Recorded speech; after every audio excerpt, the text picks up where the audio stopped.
Today, we are talking about authentic experiences, backgrounds, and also changing the narrative about the fashion industry. And most of you know me as the founder of the Legacy of True Beauty and the Fashion Creative. But today, it's a special day. We are launching the first episode. And I have my special guest, who is a former A-lister. You all know his familiar face in most public places.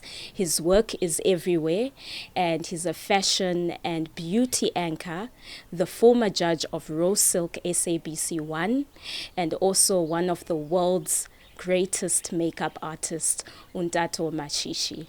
Welcome to the show. Hey, How are you? so much. Congratulations at the show. Thank you. Thank you for coming through as we launch the INCITE with Tendai Marowa.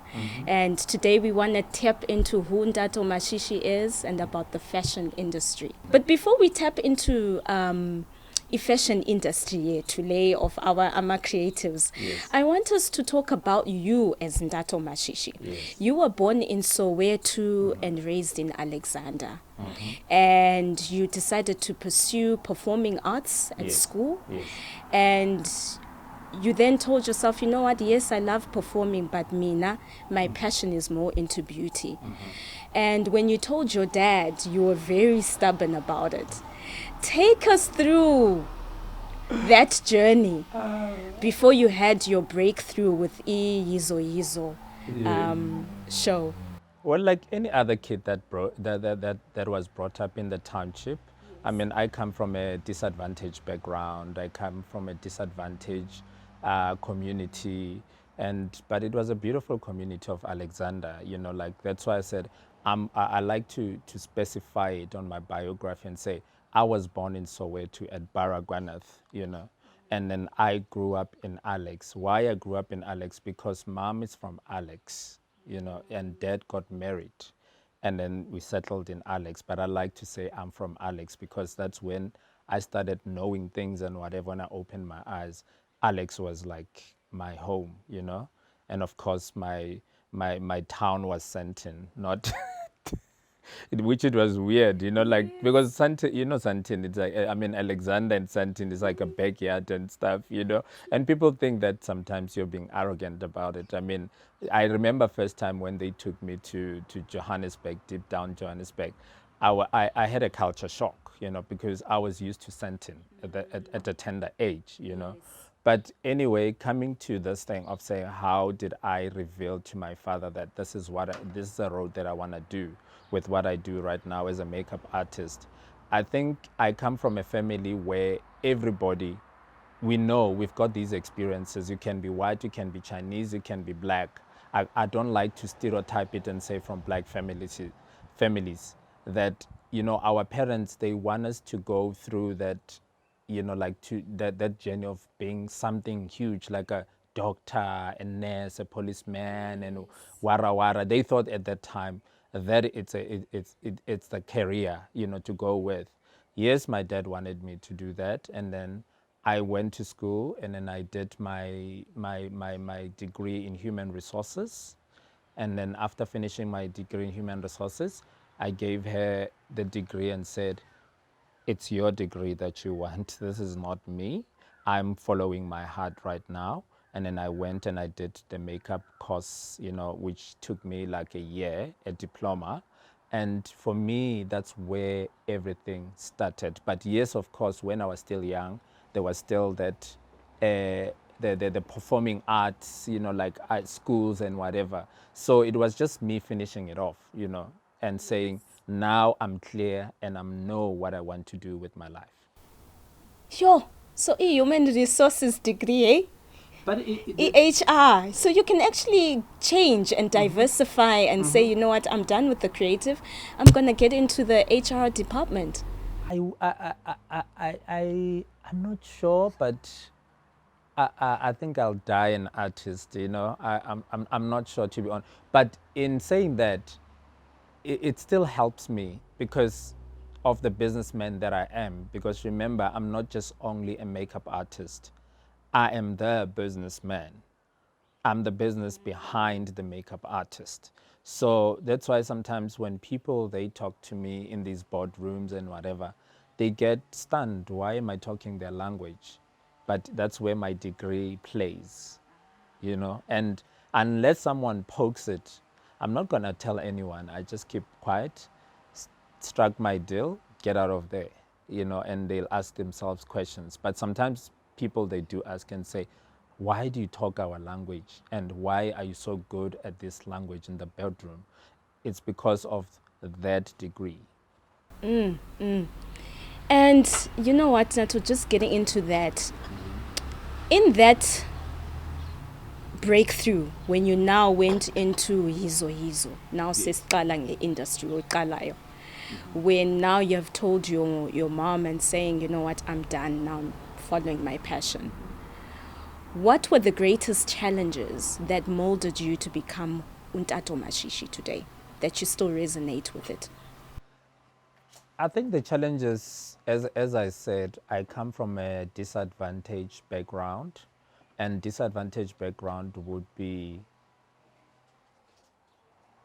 the family that I grew up in. You know, like sometimes our family goes through a patch of dysfunctional.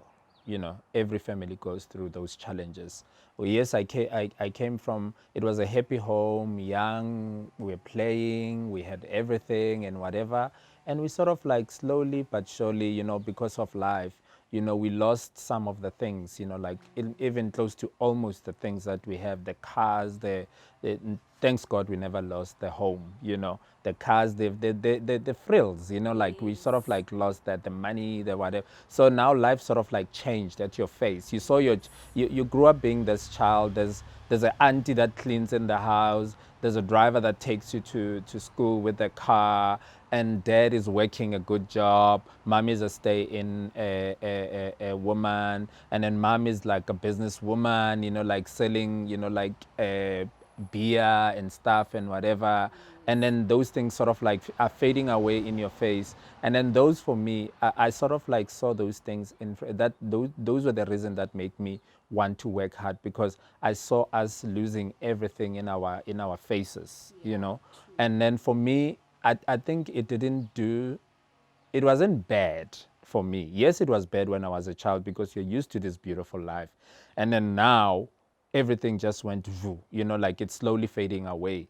So I would like to say that faith came over me, because I don't know what came over me and said, you gotta stand up and do it for yourself. Because I said to myself, I do not want to be poor, because I know the taste of being poor. It was like we're going to the poor side of things now, you know. So now it was like, let me stand up on my own. And I was still young. And then that's when I used that force, which is arts. And art in what? Art in beauty. That's what I was gravitating towards. And yes, I went to school. Sometimes I went to school not having money to eat. I went to school, sometimes I'm walking next to my shoes. That's how bad things were. Sometimes I'm going to school and my trousers, you know, like here, they're done, you know, because you have to wash them and stuff. And me and my twin brother, I mean, and my older sister, we sort of like persevered, you know. And yeah, that's what got me into what I had to do, my background. And if you had to change the narrative of the industry, what would you change and why? Looking at your journey from where you started and now. Because now industry is changing. It's changed now. Yes. It's not the same from where you began. And I'm sure there are some elements that you have seen and saying, I would like to change this narrative. If I had to change the narrative of the industry right now, would be empathing my wisdom, you know? And my wisdom would be, number one, would be, let's remove the frills, the chandeliers, the sparkles and everything. Let's show this industry for what it is. Let's turn it upside down, you know, like where a lot of people, they don't show you what it's behind the scenes, what happens, how to put, for instance, how to put a shoot together, and again, how who are the people that are involved behind the scenes, and what kind of a language that people are using, and what kind of struggles that one goes through, and what kind of personas that you're dealing with, because our industry is perceived as a B industry, you know, and mean people. You meet all sorts of people, but I like to think that it's like any other industry. When you look at it, I mean, I listen to other people that are working elsewhere in other professions. They sort of like get those challenges, but how you rise above it, it's another story. You know, for me, that's where the point is. So to change the narrative is for me turning the industry upside down, or removing the frills that it's always, you know, like it's there, you think that it's nice and whatever.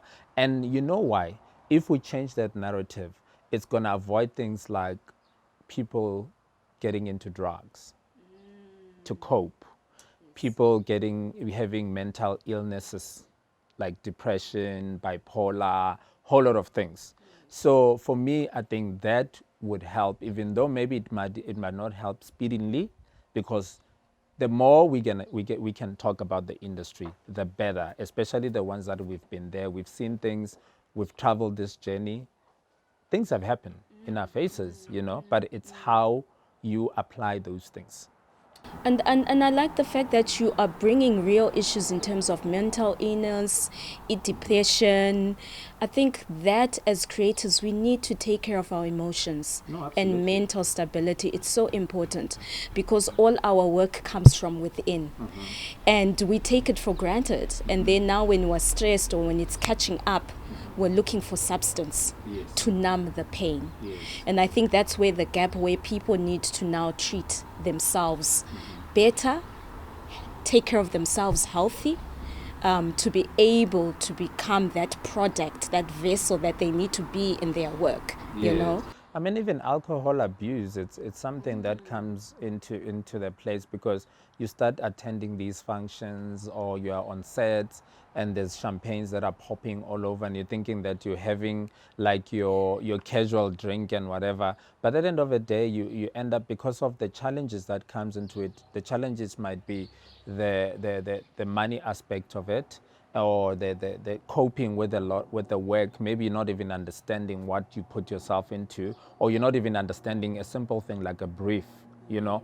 And now you're starting to say, okay, if I can have one drink after this, you know, I had a stressful day and whatever, and don't. And then the next thing that you know, you are hooked into that bottle, and you are in this industry that there's like champagnes that are throwing, people are throwing champagnes around you.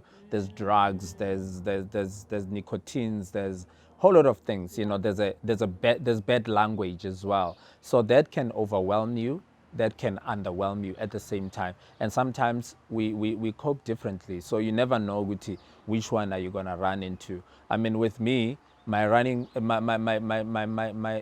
coping mechanism, it's, I love running in the morning.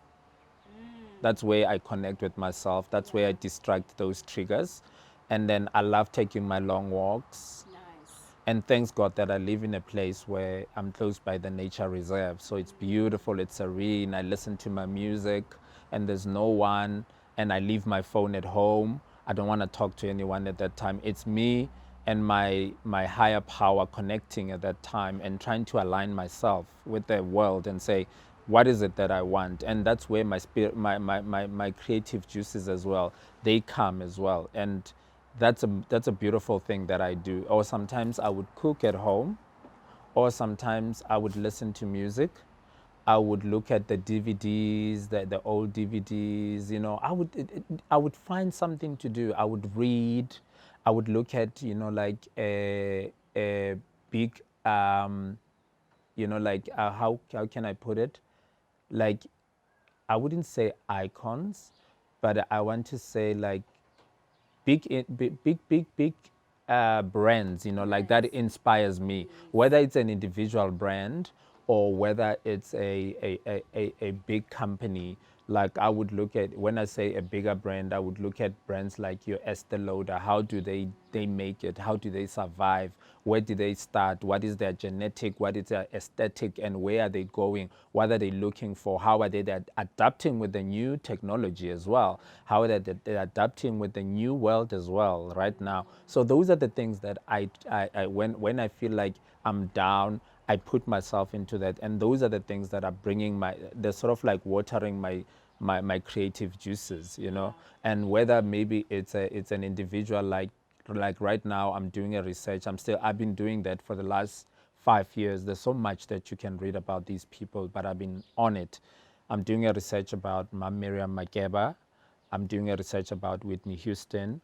I'm doing a research about Michael Jackson, Prince, you know. I'm doing a research now. I've started with Mama Winnie Mandela. You know, I want to know her heritage and what made her to be who she is, without me seeing what I've seen before, what people are telling me. But I want to find things that are giving me a tick, you know, like that's what I do. And research is always important, eh? But I like the fact that you choose to unplug. And when you unplug, you make sure that it's me time. But tapping into the amazing people that you've worked with, Abobasitsane Kumalo, Oprah Winfrey, Steve Harvey, Pearl Tusi, Nomza Mobata as well, and all other, you know, celebrities. But also you've done also art directing for film that's coming up as well. I'm excited. I don't know if I've said it too soon, guys. No, it's okay. And also, you know, you've done a fashion show, you know, and also editorial shoots. Like, you are a man of many talents. Absolutely. You diversify yourself around. And I think it's important for you to discuss this and emphasize about I'm a makeup artist now, the millenniums, because I feel like they focus on one thing and their strengths, and that's it. But I think we need to talk about this industry, that as a successful makeup artist, what makes a successful makeup artist to be able to thrive all different avenues than focusing on one thing. That's what we want to tap into. Even styling as well, fashion, because you also do hair. Yes. You know, you were with Motions, you partnered with Motions. Yes. And also you were the ambassador for Elizabeth Arden. You worked with them, you've traveled the world, it gave you exposure. So all those things that people aspire to be, it's not like big YTV and that's it. Yeah. But it's about how to get there. People need to know, and I need you to share that secret, because it, like you said in the beginning, it's not about the glitz and glam. It's about what's behind, and let's discuss about that. Well, with me, what I've learned at a tender age is, that's why I'm glad that, not in a bad way, I'm glad that I went through what I've went through, because it made me think on my toes, and tap into myself. And then I realized that I'm more than a makeup artist. There's so much that I can bring, as you've mentioned all those things. There's so much that I can bring. And the nicest thing is, when you believe in yourself and you look at yourself in that way, even everybody else around you is gonna tap into that space and look at you in that eye. For instance, as you are talking about me being an art director for a movie right now that it's about to come out, which I'm very excited. And when I got the call, when I was offered the job, I mean, it was right in the middle of the pandemic, and one is at home and working there and there. And when you are offered a job like that, for me, it was like my jaw just dropped, because I was like, I can art direct a fashion shoot, but not a movie. How does that work now? And then they said, no. The nicest thing, the executive producers and everybody and the directors, they said, no, we'll hold your hand. We want, because this movie, it's got a fashion element into it, and don't worry, you will learn, and I learned. I've learned so much about myself when I was on the movie, and now I can say to myself, I'm an art director. Yes, you haven't seen the movie. Yes, people are gonna see a lot of it. Definitely, we are going. And when they see it, you'll be blown away. It's still on a post production right now, and even myself, I cannot wait to amuse myself and and criticize myself, because the other thing, I'm a critic of myself, and that's why I could do other things, because I look at myself when I'm sitting at home and say, okay, Ntato, what I dig down, it's like a bag. It's like my life, it's a bag. It's like, when you dig down into that bag and say, ooh, let me see what I can come up with. I can feel that stuff within this bag. Yeah. And then whatever that I come up with, and then I look at it and then say, can I work hard at this to make sure that this happens, and this is tangible, and this has a message on it? Because at the same time, even though I tap into different spaces within whatever that I do, but you still know that Ntato, it's a makeup artist. Yeah. Yes, I can be a judge on a TV show. I can be an art director. I can be a stylist. I can be an ambassador for a big brand, not just a big brand, but an American brand. I mean, America, everybody looks up to America, the world. I can be a brand of that. But I still wear that. There's still the core of me, which is like makeup artist. You won't miss that one about me. And sometimes I think we become too hectic to ourselves, and not giving ourselves a pat on the back or celebrating ourselves and say, you are doing well. But you're going to do well if you put the work. That's why I always say, talent is not enough. Go to school. And school, it doesn't mean sit on a formal desk. Go to the ones that have been there before you, that have paved ways. Learn around them, ask to learn about them and about the industry. Learn and learn about, so that you equip yourself with that skill and empower yourself with that. I'm telling you, you will find that you are more than a one-dimension pony. There's so much to you. There's so many layers to you. You'll be like an onion, and peeling that, And I mean, look at right now. Africa, it's our time right now. Yeah. The world is focusing on us. The African diaspora. Like we are the new kids on the block. But we've been there. People have been stealing from us. People have been looking up to us. But it's only now they can't turn their back. They have to look at us and acknowledge us, and we have to as well take up those spaces. Whether you're a young man, you're a young girl, but especially young black girls, this is the time that they need to take up these spaces and leave all these glitz and glamour thing and whatever, and put in the work. Because I find that the new millenniums, they don't want to put up the work. They think, because they're given things with the silver tray because of the social media and whatever. It's okay. Social media, it's good and it can be bad.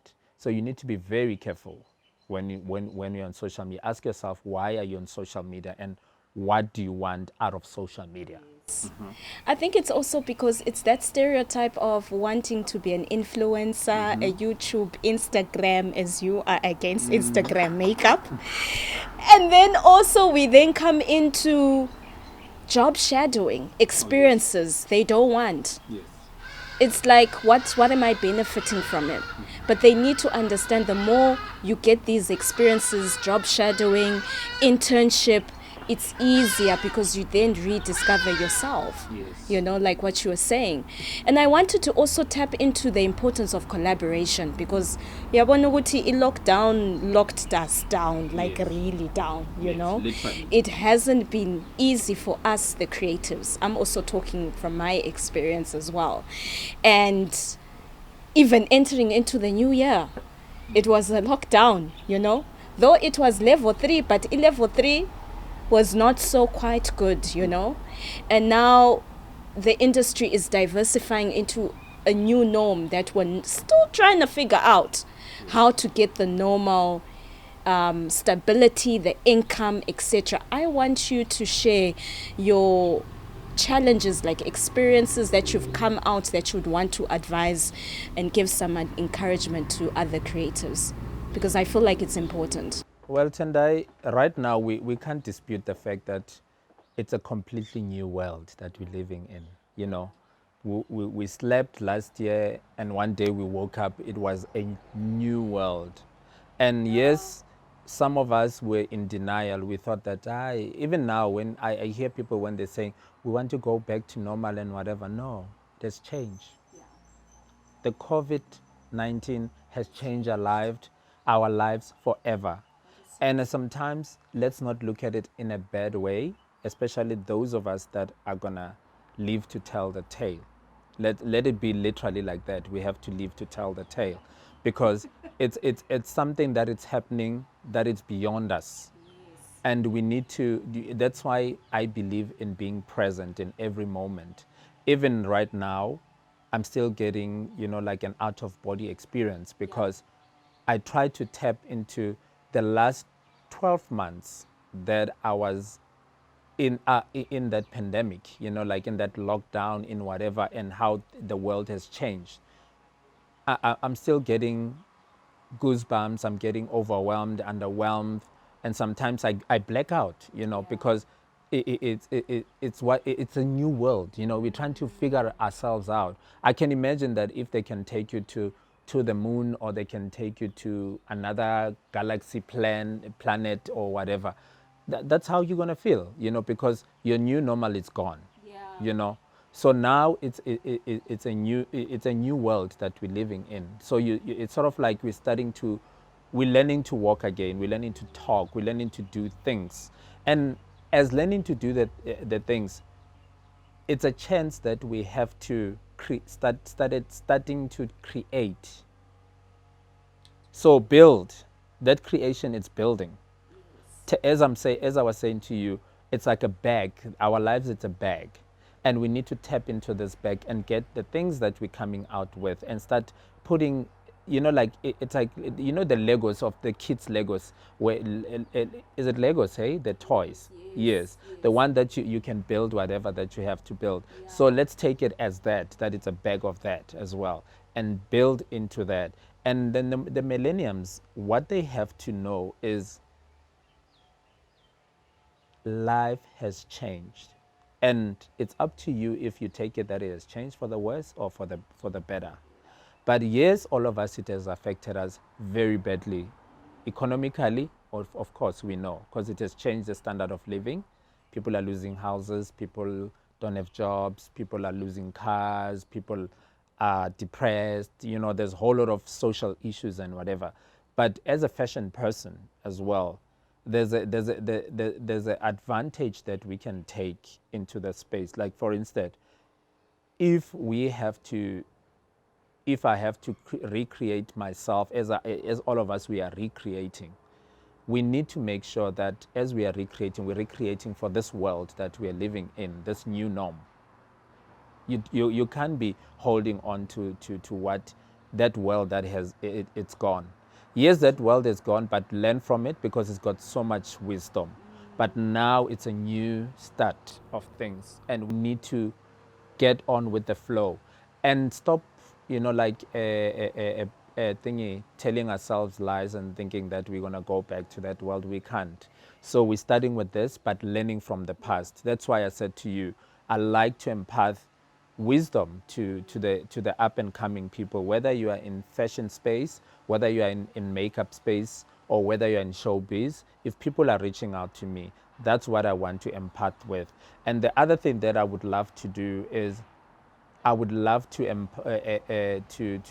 to sort of like collaborate with institutions that teaches fashions and makeup, and whatever that you can say, maybe your how to do like directing, arts, script writing, and whatever, because these things, they intertwined, they go together, they're like a web, because you can't be knowing how to direct but you don't know how to speak to your cast, You don't know how your lighting guy is gonna do your lighting, your sound guy, your makeup person, your editing person, your wardrobe. You know, all these things, they go together so that we can get a beautiful message out there that you're trying to tell to the world. Does it make sense? Yes, it does. And I think that's very important. It's very, very important on what you actually addressed. Because for me, I was going to actually, my next question, which you've already answered, was more about the youth development in the creative. What would you like to initiate? But already you've actually answered my questions like you were reading my mind, you know. But moving further, now we want to get into the fun part, the glitz and glam segment, which is the fashion tips, your top highlights of Ntato Mashishi. What are your do's and don'ts in terms of putting an outfit together? I think I'm gonna sound like a broken record now. If anyone is watching, has watched my interviews, I'm gonna sound like but that's what it is. It's a reality of it, you know. That's why they say if something is not broken, why fix it, you know, and whatever. So less is more. Less is always more. Whether it's your hair, whether it's your makeup, whether it's your fashion. And if you're doing, yes, sometimes you can layer stuff, you can whatever, but you have to layer it in a way that is going to make sense to another person. Because I've seen people that, for instance, you find someone, you want to tell them, okay, I love the layering that you've done with your outfit. I love the layering you've done with the thing. But I think maybe if you can remove that lipstick and just have a natural lipstick maybe, or remove the chain, that one color or whatever for me, or remove those bangles and whatever, and they think that you're attacking them personally. Gandhi, you're saying to them, less is more. It's enough. Now you're killing a beautiful thing. You're trying to show them that you are killing a beautiful thing, you know. Same as there's that saying of Chanel, Coco Chanel, when she says, before you leave the house, you look at yourself in the mirror and take off one thing. You know, I might be wrong how I'm putting it, but I think it's along those lines where you have to look at yourself.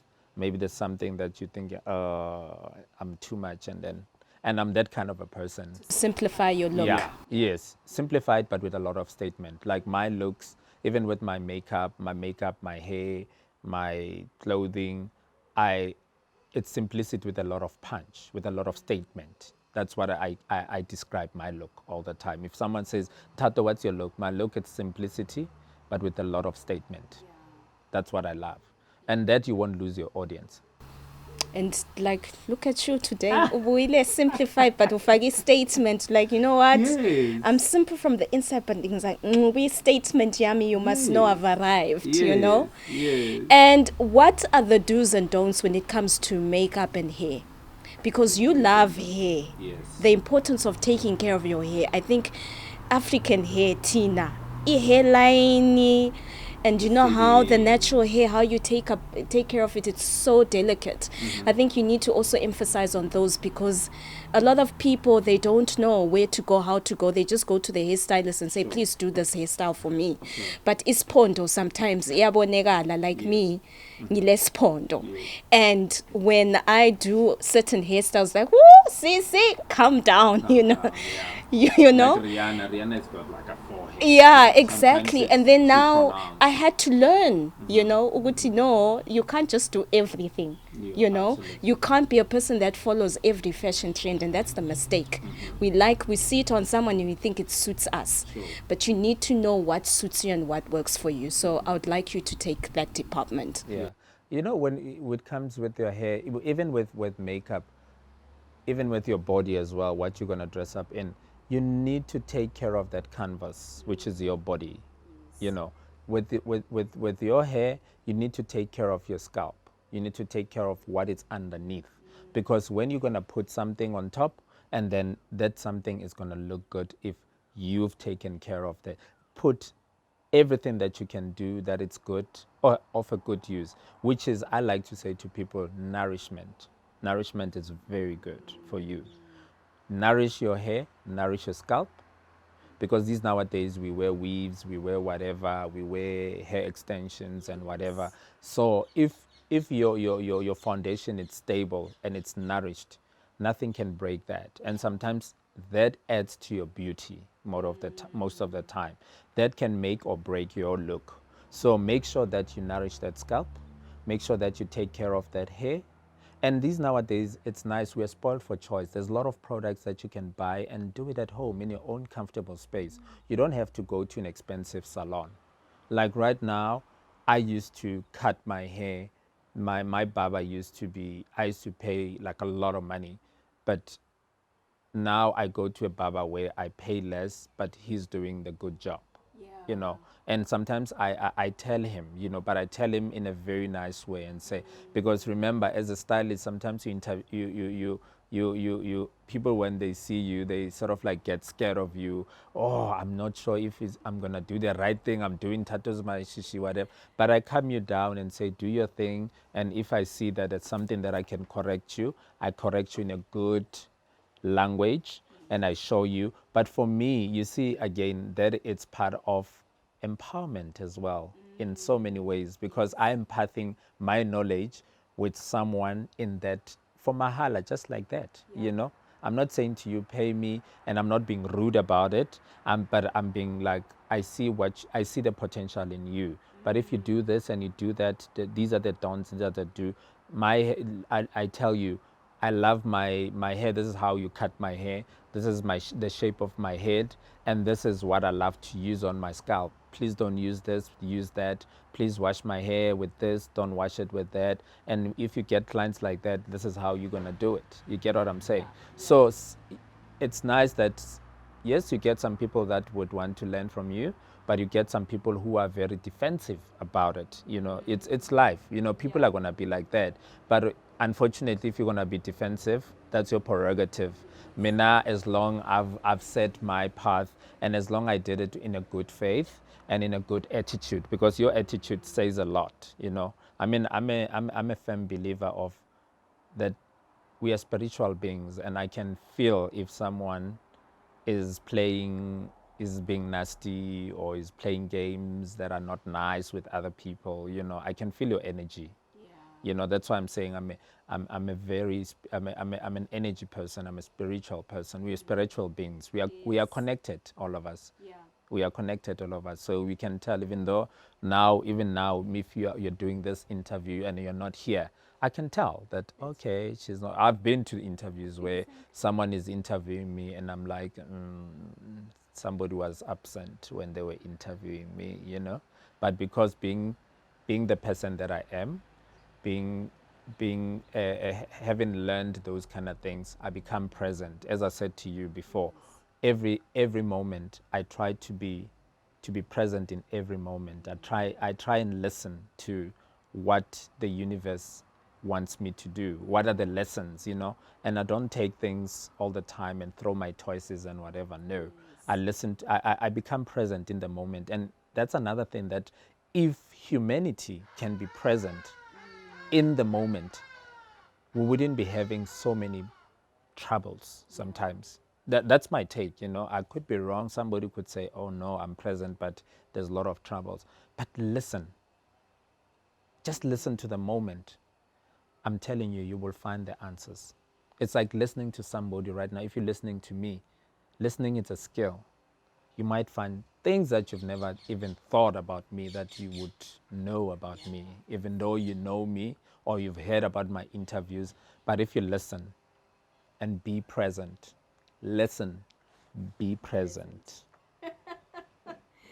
Then now, I would like to ask you as we wrap up, what does impact and inspiration mean to you, if you had to define it in your own terms? Impact and inspiration. Yes. That's a very diverse question. The impact is being in the moment. Because when you are present, you are in the moment. The energy sort of like people can hear you vibrate. You know, that's a moment. You know, like that's an impact that you give people. People can hear your vibrations. You know, and if you're gonna inspire people with your truth, and inspire people with that you being in the moment. So these things, they sort of like collaborates. Inspiration and impact. They sort of like inspire. And then whatever that you do, whatever that you touch in your life, whatever that you want to be, then you can be that, because nothing is distracting you. You know, you know yourself. You always align yourself. You're present, and then you touch the ones that are around you, and then they get inspired by you. Because how many times you walk, let's say you walk into a place and you can see that people are gravitating towards you, but you're not doing anything, you're just walking in. You know what? That I call a person that is so present in the moment. So you're listening to the steps as you're walking those steps. It was so funny. A few weeks ago, I was looking at the Kaluchi Mahlangu, Simon Mahlangu. I don't know, you know, he was the youngest person in apartheid government who was hanged. They were doing the commemoration of his death and stuff and whatever. Kalushi Peltusi acted in that movie. They were telling his tale, you know, his story, yes. And I didn't know that, and for me, sort of like vilified what I am saying right now when they said, I can only but imagine for him and all the people that have hanged about the apartheid they've hanged. I know now I'm like, brrr, but it's the same thing. We are connected. Somebody might say, politics, but I'm that person. I'm that person. I'm that person. They said, in that gallon, you were walking 52 steps as they were going to put the rope to hang you. So can you imagine that these people, even today, if they had to tell us how hectic it was to walk every step, they can tell you each and every step. It's because they were present. Each and every, I can imagine, like you say, you count, this is the 20th step. What does the 20th step says to me? This is the 30th step. What does the 30th step says to me? This is the 49th step. What does the 49th says to me? This is the 50th. What does the 50th say to me? And this is 52. What does it say to me? But it's you being present. Then you can tell it. Surely they are them being ancestors and guardian angel to their families. They do relate those kind of messages. So that's exactly answering your question. I'm just diversifying your question, you know, of inspiration and impact. That sometimes you can look at something. You can look at something that is far-fetched, but you have to look now. That's why they say, wake up, smell the roses. Unfortunately, we've got the tulips. You can smell them. Yeah, wake up, smell the coffee. We don't drink coffee now. We're drinking green tea. And then cheers to our green tea drinking. Cheers and then, to healthy drinking, you know. and I hear it's got I can taste it's got mint, which is my favorite. You know, so I hope I've answered you. No, you've Because I've just opened it and then I've just layered it. In your own in terms. my That's own the terms, important. yes. That's the important thing. My last question: What is your favorite fashion caption, and why? My favorite fashion caption. That's weird. I haven't thought about it. Really? Or do you have a specific caption? Because I know some creatives, they don't really incline with fashion captions. But is there a quote that lives within you, maybe that resonates with you, that you always repeat it or resonate and think about it when you're going through? I think that maybe it's something that jumps into my career as a fashion and lentuzana. It would be the words of my late mom when she said, "Life is what you make it for yourself. No one will make it for you." Life is what you make it for yourself. No one will make it for you. So if you look at, I think it's something that I grew up with. Those are the precise words that I know that they ring a bell. It's sort of like a motto to me.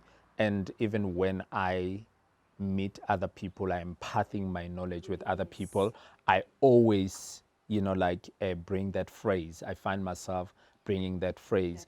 Even in my journal, like I write, I know that phrase comes a lot, that life, it's what you make it for yourself. No one will make it for you. And if you look into it, I think it's got so much power, that line, it's got so much power, but it's how you align your reality with that. Because when you're sitting alone, you say, how can I make my life? And if I make my life meaner, I'm responsible for it. Have you heard that word of saying, it's your bed, you've made it, lie on it? Sort of like collaborate and stuff and whatever. And it's so funny that you're asking me this. Something comes into my mind right now. We've been spending a lot of time being at home, not working and stuff, and we're sort of like reconnecting with our friends and family, checking on each other, because we're living in hard times right now. And I find myself in a position where I find myself like I talk to family friends, including my family as well, that it's sort of like somebody said to me, maybe it's a burden, and I said, no, it's not a burden, but because I was trying to make sense of it all, it's sort of like people are going through the most. Yeah. And there I am, but it's like family friends, family that are fighting each other, family that there's been toxicity, there's been lies, there's been deceit, there's been whatever, and you find them opening up to you, and then here I am becoming a mediator into that family, and these are the people these are the elders that I'm sitting down with them and addressing them and say, guys, find your way, whatever that you've done, you've hurt yourself too much. And some of them, you find that there's a kunesilonda ngaphakathi kudala sihleli, so people have been lesa silonda sibhlungu, people are hurting, and I find myself being a mediator within that family and sitting with the elders that have brought me up, that those elders would be like neighbors, would be like people that are family friends and whatever, would be my family as well. And I know that when I'm sitting there, I like to say, I'm not perfect, don't look at me as perfection, but I need to talk to you about this.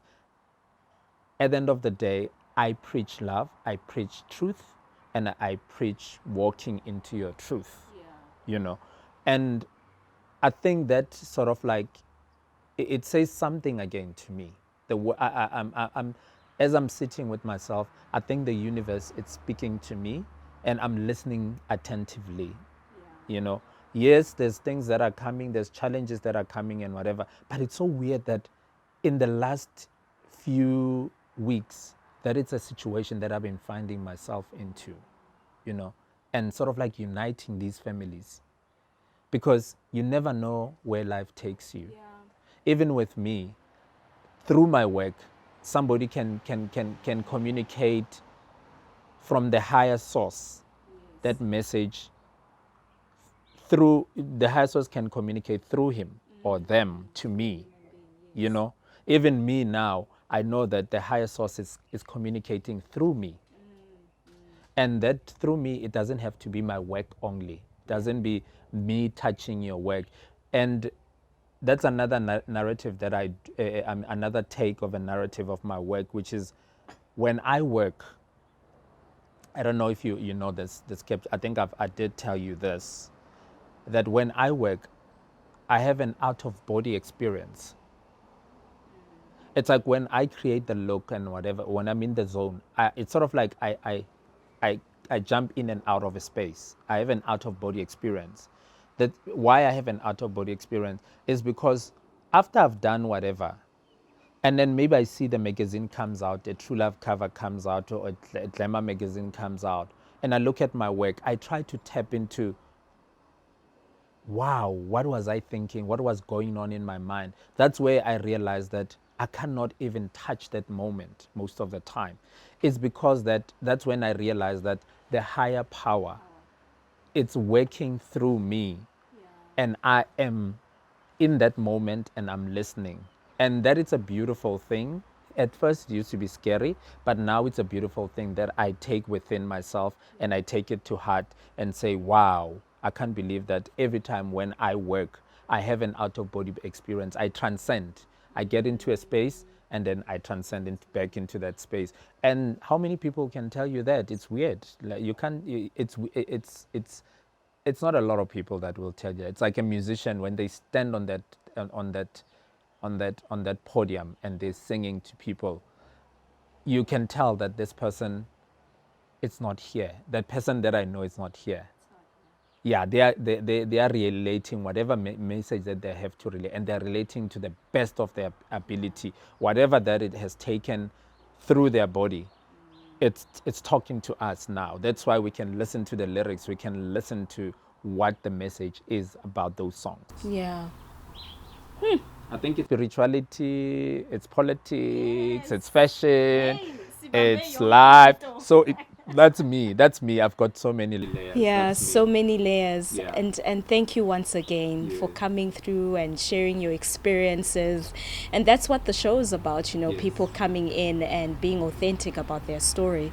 So thank you for unpacking who Ntato Mashishi is. Yes. Thank you, Ntato, for coming through and being authentic with your story and unpacking your truth. And yeah. And thank you for having me in your space, and it's such a beautiful space. And thank you for being that big sister, and thank you for being you, and thank you for not being we find ourselves in horrible spaces, but you're always consistent.